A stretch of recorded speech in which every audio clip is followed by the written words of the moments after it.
முதல்ல விஜயை டார்கெட் பண்ணி விஜய் மேல எஃப்ஐஆர் போடணும்னு இந்த இடத்துல நீங்க நினைக்கிறது தப்புங்கிறேன். இப்ப அத்திவரத பாக்குறதுக்காக அங்க கூட்டம் கூடிச்சு, அதனால இறந்து போயிட்டாங்க.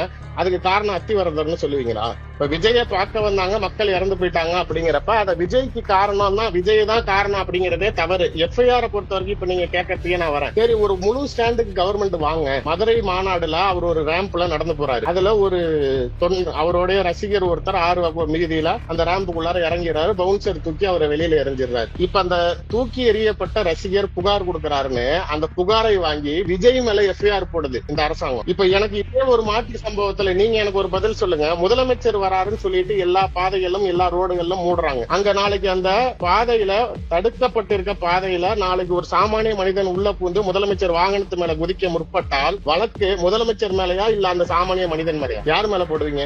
கிராண்ட் ராயல் டூர்ஸோட டிராவல் பண்ணுங்க. இடங்களும் புதுசு, நினைவுகளும் புதுசு.